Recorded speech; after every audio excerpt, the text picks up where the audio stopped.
Hey everyone, this is Absintian Nightmare with another double feature of horror movie reviews. My first entry today is going to be As Above, So Below, directed by John Eric Dowdle, which I'm probably butchering his name, and then written by Drew Dowdle and himself, John Eric Dowdle. And it follows the story of Scarlett, who is an urban archaeologist who is searching for the Philosopher's Stone. They take some other names and mention that within there too, but that is the main relic that they are following. And this relic her father also pursued, but ended up taking his life. You hear this within the first 10 minutes, so that's not too much of a spoiler.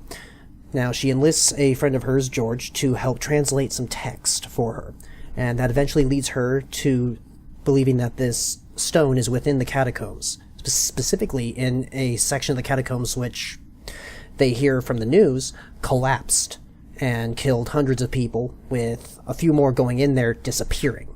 Now, of course, because of this, the authorities have roped off this section of the catacombs, but they enlist a team of people to bring them down into this place so they can search for this stone.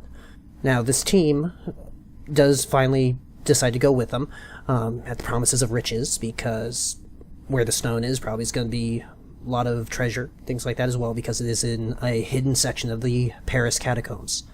Once they get down there, though, they find that they have stepped into the realm of mysticism. They start seeing things that probably should not have existed. Now, for the review of this, is that I really liked how the atmosphere was built around this movie. They actually did film within sections of the catacombs, so that brought back the realism to it. The bones and such littering the walls are actually bones within the catacombs themselves. And then so the feeling that the characters are there are actually by the actors as well, because they are within this, and the catacombs are well known for people getting lost and because of how massive they are. They do a found footage style, which definitely helps a lot, because that brings out the claustrophobia of being in these catacombs. They only use lighting from the cameras, from perhaps some flashlights, and then they said that they used a little bit of some studio lighting, but not a lot of it, because otherwise it would wash things out. So all that, as well as the sound design, really just brought you in. I listened to this on 5.1 headphones, and I was feeling where the characters were, because they had all the sound effects there, the echoes and the tight walls, and the feeling of being almost crushed down there because of how small the locations are that they're going through. They brought out the atmosphere very well. The characterization was great. The first 20 or so minutes are basically just there to see the characters interact with each other, so you can basically feel better for them. You are connected to them now, and that helps you kind of feel for them as they go through this journey. It starts off just them spelunking, getting deeper in, but then once they hit a point, they finally hit into kind of more supernatural and surreal aspects, where they bring in pieces of old mysticism, which even in the title, As Above, So Below, that's an old mysticism idea of heaven and hell are mirror images of our world, where what we see here is a mirror image in the other worlds, and stepping into them, they have other beings living within those mirror images. And you get little hints of Dante's Inferno as well, which I really liked seeing those, especially since I read through that. So I got those hints well, and they did not blatantly say them, which is nice. So they did rather well there. This movie turns into, essentially it is what I'll call a redemption movie, where each character has some sort of past that they have not gotten over yet. So this now, once they're in this other realm, kind of like the movie Event Horizon and movies similar to that, where they then have to face their inner demons, their subconscious, and either fall back into same practices or end up redeeming themselves and fixing themselves of this issue. Now, the problem is that the creators kind of failed in that. They started off doing good, where a couple of the characters, they just kind of hinted at what their past is, like the main character having her father commit suicide because of his blind want to be able to get this stone, and he was driven, just like her, to be able to find this stone. So she's continuing his work. And then her partner, who lost a little brother. Now, those two, they started getting into their redemption scenes within this movie, and they were good. They didn't overdo them. They did it well within the confines of the camera, but the problem is that the creators almost kind of, it either felt like they ran out of ideas, or they really had to push to finish this, because while the first two characters are well fleshed out, and their problems are presented really well, and their story continues very well, they don't do it for the other characters, and that it kind of falls flat, where they just very quickly introduce something and then it's done. And from that point on, the movie becomes nothing but watching someone looking through a head cam going through some Halloween haunted house. You see basic humanoid things that are just there to jump at the camera and make you jump as well.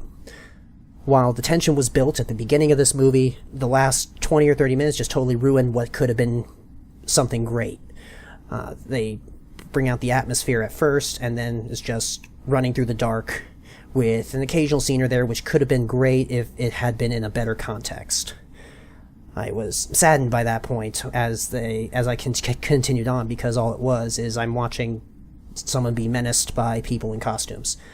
While that's how most monster movies are made, it didn't feel right for this movie. They could have gone much further into the subconscious of each of the characters, been able to play that out, and that would have been a much better movie than what we got.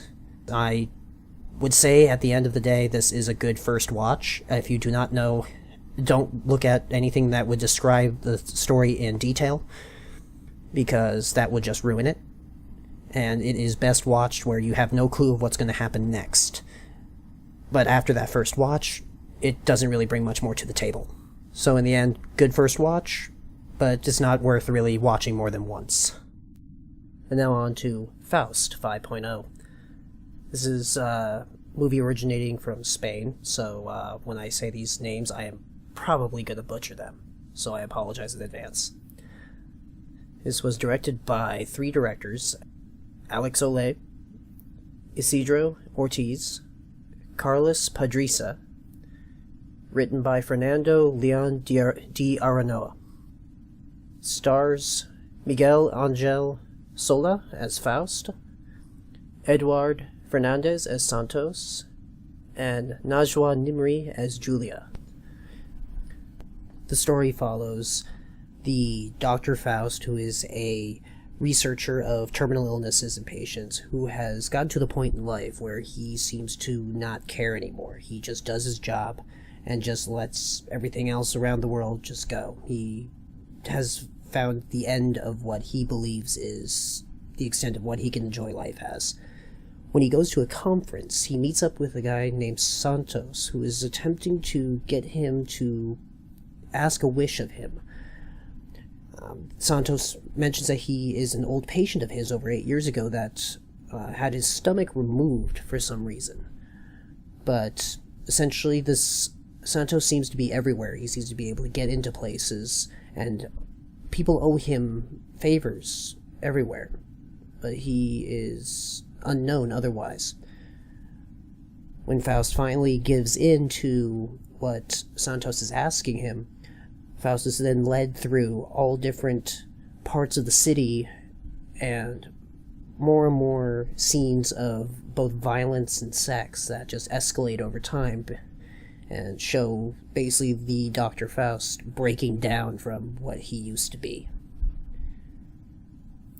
Now, this movie I really love because it is surrealist and it does it very subtly.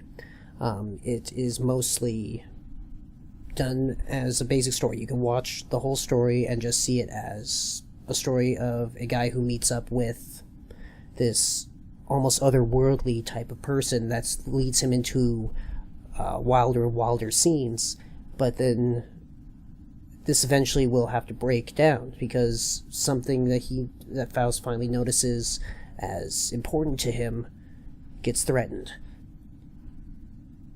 And that's a very basic storyline, but you could follow that, and you could watch the whole movie and be able to just understand that story, and it will be good. But there's so many small details and symbolism that is throughout the whole movie, because it does parallel the old poem, German poem, called Faust, which this movie actually does mimic the same scenes and same pacing as that poem.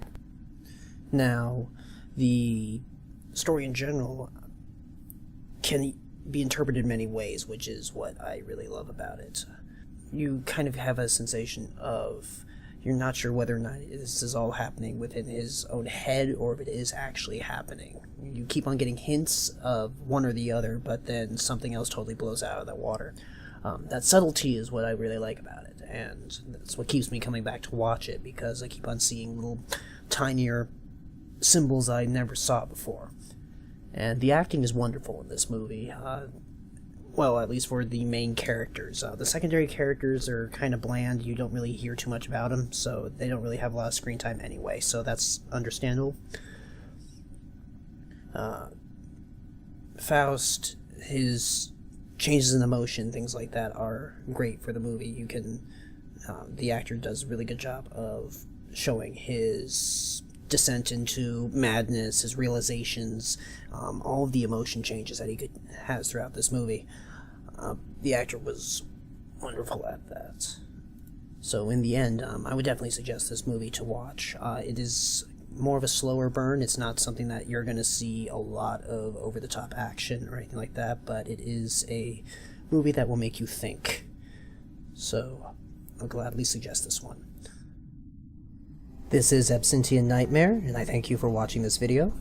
If you like it, hit the like button, and subscribe if you want to see more when I upload them. I also have some Let's Plays I do in my hard mode gaming. All in all, thank you, and I'll see you next time.